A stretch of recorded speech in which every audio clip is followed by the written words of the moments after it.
नमो नमः, सुस्वागतम। आप सभी का स्वागत है।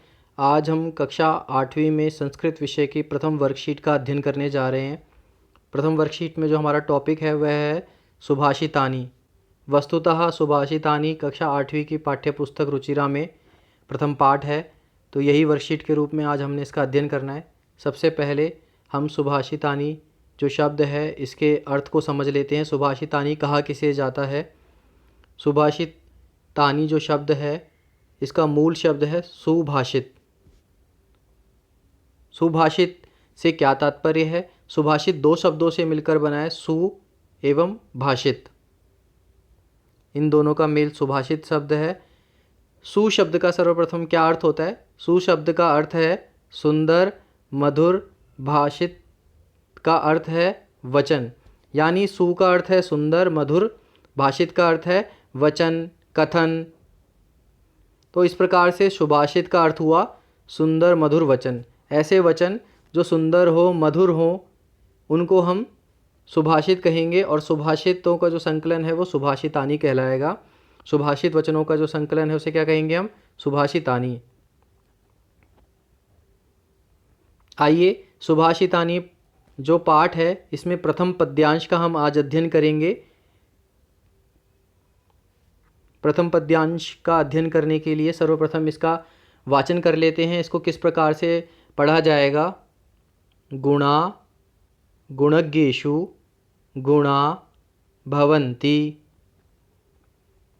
ते निर्गुणं प्राप्य भवन्ति दोषाः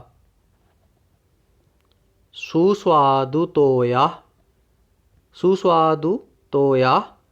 प्रभवन्ति नद्यः समुद्रमासाद्य भवन्त्यपेयाः। इस प्रकार से इन शब्दों का उच्चारण करना है। एक बार इसका स्वस्वर वाचन देख लीजिए। गुणा गुणज्ञेषु गुणा भवन्ति, गुणा गुणज्ञेषु गुणा भवन्ति, ते निर्गुणं प्राप्य भवन्ति दोषा, ते निर्गुणं प्राप्य भवन्ति दोषा। सुस्वादुतोयाः प्रभवन्ति नद्या, सुस्वादुतोयाः प्रभवन्ति नद्या, समुद्रमासाद्य भवन्त्यपेया, समुद्रमासाद्य भवन्त्यपेया। पूर्ण रूप से इसका उच्चारण किस प्रकार से किया जाएगा? गुणा गुणज्ञेषु गुणा भवन्ति, ते निर्गुणं प्राप्य भवन्ति दोषा, सुस्वादुतोयाः प्रभवन्ति नद्या, समुद्रमासाद्य भवन्त्यपेयाः। इस प्रकार से इसका स्वस्वर वाचन कर सकते हैं। उसके पश्चात किसी भी श्लोक को समझने के लिए उसका अन्वय जानना आवश्यक होता है। अन्वय का अर्थ है कि शब्दों का तार्किक क्रम। अर्थ के अनुसार शब्दों को जब क्रम से लगाया जाता है, पदों को जब क्रम से लगाया जाता है, तो उसे हम कहते हैं अन्वयः। अब अन्वय के आधार पर हम श्लोक का अर्थ समझेंगे, भावार्थ समझेंगे कि इसका क्या मतलब है। गुणाः गुणज्ञेषु गुणा भवन्ति, गुणाः गुणज्ञेषु गुणाः भवन्ति, यानी जो गुण हैं, जो हमारे अंदर अच्छे गुण हैं, वह गुणियों के अंदर, यानी गुणवान व्यक्ति के अंदर वह गुण हो जाते हैं।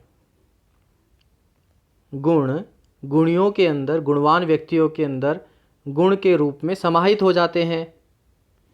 ते वही गुण, यदि किसी व्यक्ति के अंदर कोई गुण है तो ते वही गुण निर्गुणम। अगर कोई व्यक्ति निर्गुणी है, जिसके अंदर कोई गुण नहीं है, हम उसे यदि कोई गुण देंगे तो ते वही गुण किसी निर्गुण व्यक्ति को प्राप्त होकर, वही गुण किसी निर्गुणी को प्राप्त होकर दोषाः भवन्ति, दोष बन जाएंगे।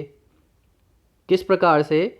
उसी प्रकार से जैसे सुस्वादुतोया नद्यः, जो नदी होती है वह सुस्वादु यानी वह मधुर मीठी होकर बहती है, परंतु वही नदी जब कुछ समय पश्चात ताह समुद्रम, वही नदी जब समुद्र को आसाद्य, समुद्र को प्राप्त होती है।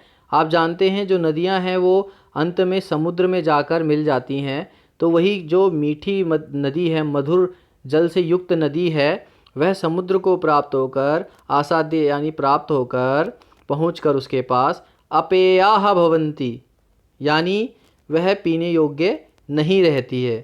तो जिस प्रकार से गुणवान व्यक्ति के अंदर गुण हो जाते हैं और गुण बन जाते हैं, और वही गुण यदि किसी निर्गुण व्यक्ति को प्राप्त होते हैं तो वह दोष बन जाते हैं।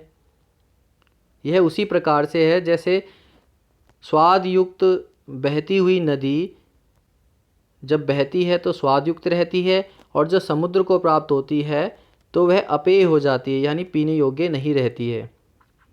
आइए इसमें आए शब्दों के शब्दार्थ को समझ लेते हैं जो वर्कशीट में दिए गए हैं। गुणज्ञेषु से तात्पर्य है गुणियों में, सप्तमी विभक्ति है।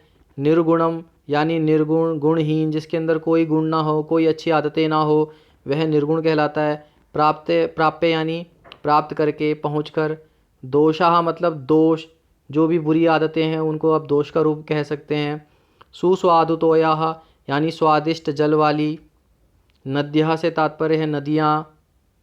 प्रभवंती दो शब्दों से मिलकर बना है, इसमें प्रा उपसर्ग है और भू धातु है, तो प्रभवंती का जो विकृति है वो प्रा उपसर्ग भू धातु है। प्रभवंती से तात्पर्य है निकलती है। आसाद्य शब्द आया है श्लोक में, पद आया है। आसाद्य का मतलब है पहुंचकर।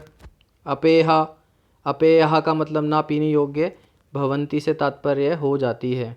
तो ठीक इसी प्रकार से हमने श्लोकों के कठिन शब्दों का अर्थ समझ लिया है। आइए इसके आगे हम इसका सरल अर्थ भी समझ लेते हैं कि सरल अर्थ क्या बता रहा है। कि गुणवान व्यक्तियों में गुण होते हैं, किंतु गुणहीन व्यक्ति को पाकर वे गुण दोष बन जाते हैं। जैसा कि हमने समझाया था, नदियाँ स्वादिष्ट जल युक्त ही पर्वत से निकलती हैं, किंतु समुद्र तक पहुंचकर वे पीने योग्य नहीं रहती हैं। इस श्लोक का भाव क्या है? भाव ये है, इसका तात्पर्य क्या है कि संगति में गुण विकसित होते हैं। यानी यदि आप किसी अच्छे व्यक्ति की संगत में हैं, उसके साथ में हैं, तो आपके अंदर रहने वाले विद्यमान गुण वो विकसित होंगे और बढ़ेंगे। आपके अंदर नए नए गुणों का आवेश होगा, नए नए गुणों से आप युक्त होंगे।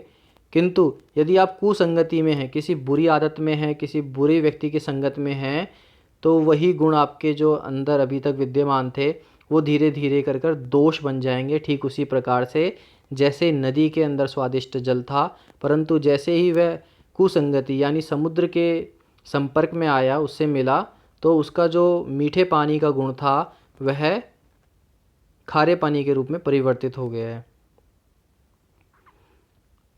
अब आपको इन वर्कशीट में दिए गए श्लोक के भाव समझकर अब आपको अभ्यास कार्य करना है। कुछ प्रश्न दिए गए हैं, जैसे कि एक पदेन उत्तरत, एक पद में उत्तर देना है आपको। के गुणज्ञेषु गुणा भवन्ति,